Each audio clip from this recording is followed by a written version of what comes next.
আসসালামু আলাইকুম ওয়া রাহমাতুল্লাহ। বন্ধুগণ, আমাদের আজকের আয়োজন কিচ্ছার আসর। কিচ্ছার আসরে আমরা ১০০% সঠিক কিচ্ছা বলছি, যাহা জেনে রাখা আপনার জন্য প্রয়োজন, আমার জন্য প্রয়োজন, আপনার ছেলে আমার ছেলে, আপনার মেয়ে আমার মেয়ে, আপনার নাতনি আমার নাতনি এবং নাতিদের জন্য প্রয়োজন। নিশ্চয়ই আপনারা স্ক্রিনে দেখতেছেন বন্ধুগণ, সূরা ইখলাস বেশে উঠছে। হ্যাঁ বন্ধুগণ, আমি সূরা ইখলাস নিয়েই কথা বলছি, সূরা ইখলাসের কিচ্ছা বলছি। ১০০% কিচ্ছা, যেখানে কোনো নেই দ্বিধাদ্বন্দ্ব। কিচ্ছা যত মিথ্যা শত না, আমার কিচ্ছাটি ১০০% সত্য। আসুন বন্ধুগণ, আমরা কিচ্ছাটি জেনে নেই। সূরা ইখলাসের কিচ্ছা, সূরা ইখলাস অবতীর্ণ হওয়ার কিচ্ছা, সূরা ইখলাস নাজিল হওয়ার কিচ্ছা, সূরা ইখলাস এর প্রেক্ষাপট, কোন প্রেক্ষাপটে এই সূরাটি নাজিল হয়েছিল। তাহলে আসুন বন্ধুগণ, কিচ্ছাটি শুরু করি।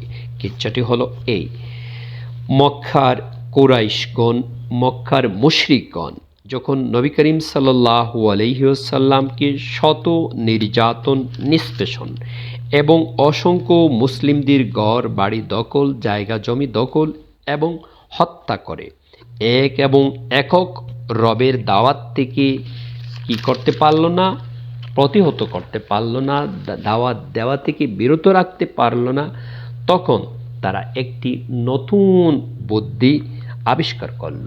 তাহলে আমরা শুনি বুদ্ধিটি কি। হ্যাঁ, বুদ্ধিটি আমি বলছি। যেমন আরবের বিভিন্ন গোত্র বা কম থেকে তারা কয়েকজন বুদ্ধিজীবীকে তারা কি করলো, একত্র করলো। বলল, বুদ্ধিজীবীগণকে একত্র করে বলল, সম্মানিত বুদ্ধিজীবীগণ, আমরা তোমাদের দেয়া বুদ্ধি দিয়ে আমরা আমাদের জীবন পরিচালনা করি, যে কোনো কাজ করি তোমাদের কাছ থেকে আমরা বুদ্ধি নেই, টাকা দিয়ে হোক আর কড়ি দিয়ে হোক বা বিনা কড়ি দিয়ে হোক, আমরা বুদ্ধি নিয়ে চলি। এবার আমরা মহা বিপদে আছি। আপনারাও নিশ্চয়ই জানেন যে মোহাম্মদের সাথে আমরা কোনো অবস্থায় পারছি না। দিন দিন তার রবের দিকে মানুষ চলে যাচ্ছে, তার রবের দাসত্ব করার দিকে মানুষ চলে যাচ্ছে। অতএব আপনারা বুদ্ধি দিন, আমরা কিভাবে এই বিপদ থেকে বাঁচতে পারি। যে মোহাম্মদ কোথায় থেকে একজন রব নিয়ে আসলো, তার রং কি, তাকে কি দিয়ে তৈরি করা হয়েছে, আমরা কিছুই জানি না।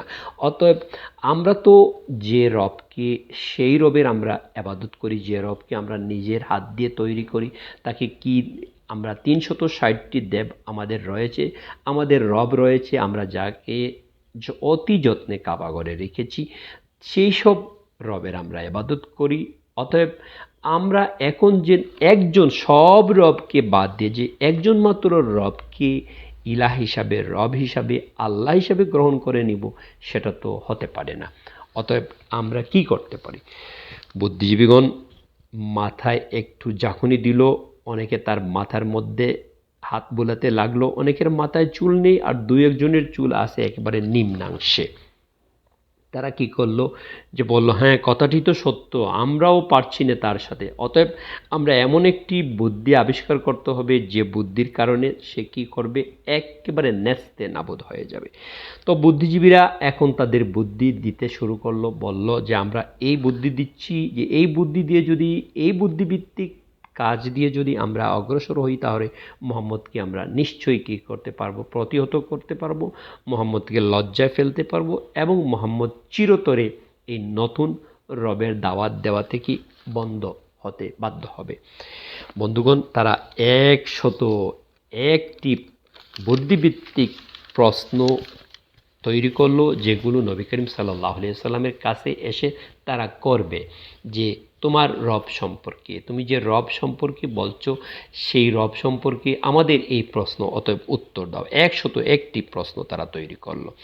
তখন একটি খাটো এবং বয়োজ্যেষ্ঠ, সবার চেয়ে বড় একটি বুদ্ধিজীবী ছিল, বুদ্ধিজীবীদের সর্দার ছিল। সে বলল, না, ১০১টি প্রশ্ন হলে হবে না, এই প্রশ্নগুলোকে ৫টি অথবা ৭টি প্রশ্নের মধ্যে কি করতে হবে, ঢুকাতে হবে, এবং সারাংশ হিসাবে ছোট্ট করে এই প্রশ্নগুলো করতে হবে।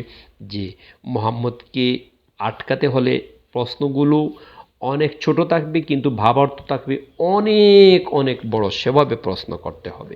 তাহলে যেমন কথা তেমন কাজ। মাত্র 6টি প্রশ্ন বা 7টি প্রশ্ন করা হলো। এবার তারা দিন ঠিক করলো। বন্ধুগণ, এবার তারা যেতে হবে। হ্যাঁ, এবার যাওয়ার জন্য তারা দিন ঠিক করলো এবং নবী করিম সাল্লাল্লাহু আলাইহি ওয়াসাল্লামের কাছে গেল।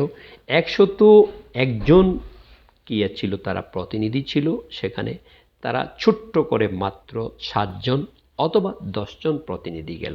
হ্যাঁ বন্ধুগণ, তাদের বাড়ি তো কোথায় ছিল, তারা কোন এলাকার লোক ছিল তো বলা হলো না। হ্যাঁ বলছি, শুনুন। তারা নজরান এলাকার লোক ছিল, নজরান এলাকার বুদ্ধিজীবী ছিল। ওই বুদ্ধিজীবীগণ গিয়ে নবী করিম সাল্লাল্লাহু আলাইহি ওয়াসাল্লামকে 5টি অথবা 7টি প্রশ্ন তারা করল।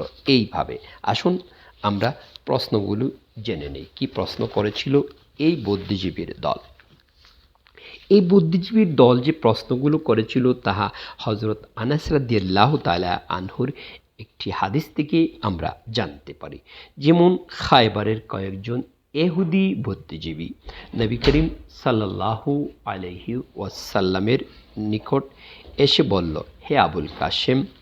দেখুন, এখানে তারা হে মুহাম্মদ সাল্লাল্লাহু আলাইহি ওয়াসাল্লাম বলেনি, তারা বলতেছে হে আবুল কাসেম। আপনারা নিশ্চয়ই জানেন যে নবী করিম সাল্লাল্লাহু আলাইহি ওয়াসাল্লামের 4 জন পুত্র ছিলেন, তার মধ্যে আবুল কাসেম একজন। এই আবুল কাসেমের নামে নবী করিম সাল্লাল্লাহু আলাইহি ওয়াসাল্লামকে ডাকতেছে, অথচ তারা মোহাম্মদ বলতেছে না। কারণ তারা জানে যে মোহাম্মদ বলে একজন বীর পুরুষ আসবেন, যিনি হবেন নবী। তাকে অনুসরণ করা প্রত্যেকের জন্য অপরিহার্য হয়ে যাবে। তাই তারা হে মোহাম্মদ না বলে বলছি আবুল কাসেম।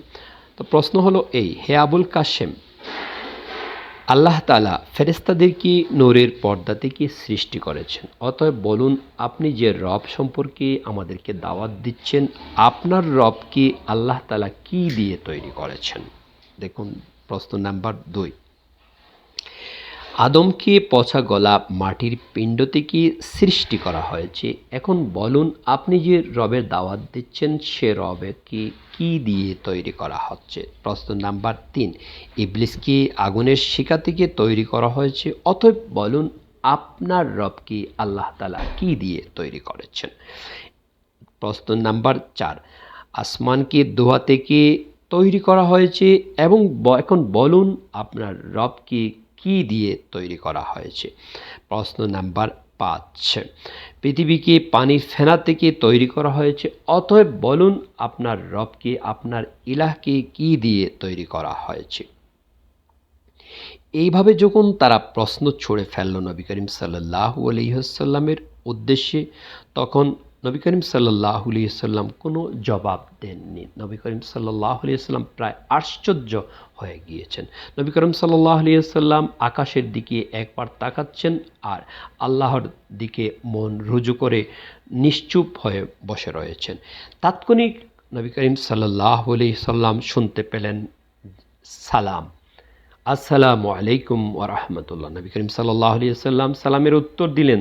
দেখলেন যে জিবরাইল আলাইহিস সালাম এসে পড়েছেন। জিবরাইল আলাইহিস সালাম বললেন, বিসমিল্লাহির রহমানির রহিম, এবং বললেন, কুল, হে নবী বলুন। কুল শব্দটি আরবি, এর অর্থ হলো বলুন। বললেন, কুল, হে নবী আপনি বলুন, হুয়াল্লাহু আহাদ, অর্থাৎ তিনি আল্লাহ, যিনি এক এবং একক। দেখুন প্রশ্নটি ছিল যে আপনি যে রবের দাওয়াত দিচ্ছেন সেই রব কেমন, কিভাবে?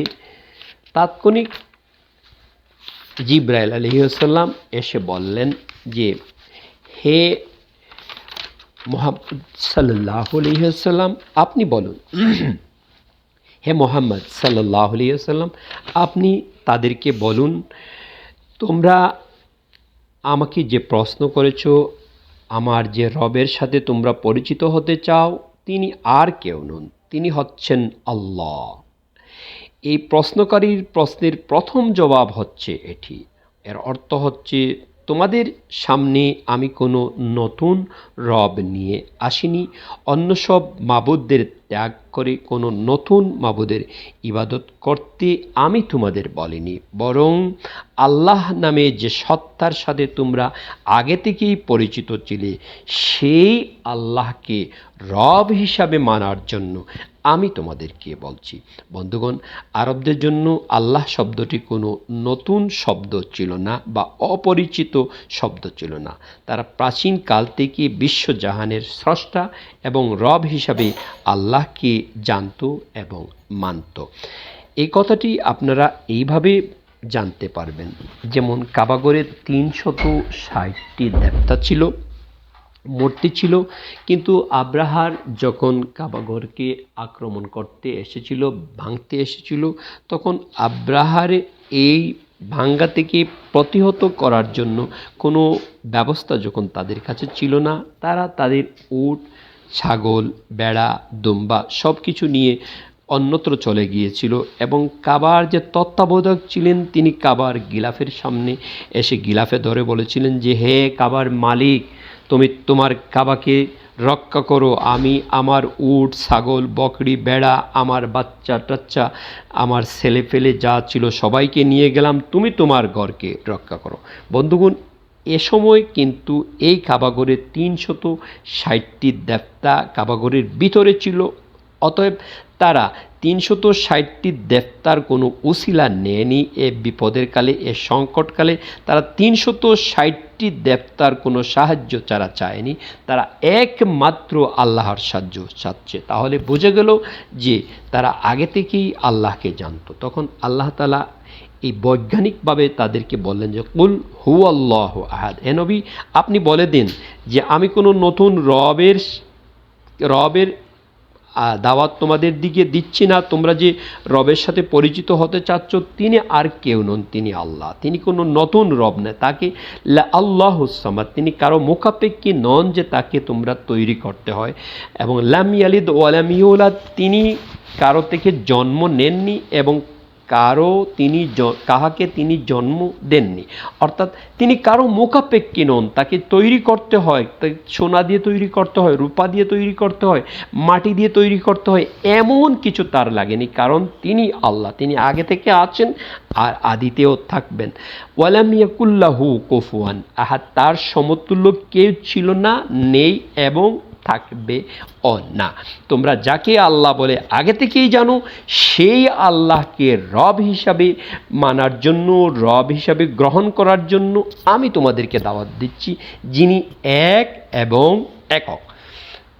বন্ধুগণ, আমাদের কিচ্ছাটি নিশ্চয়ই আপনাদের ভালো লেগেছে। আমার জন্য দোয়া চাই।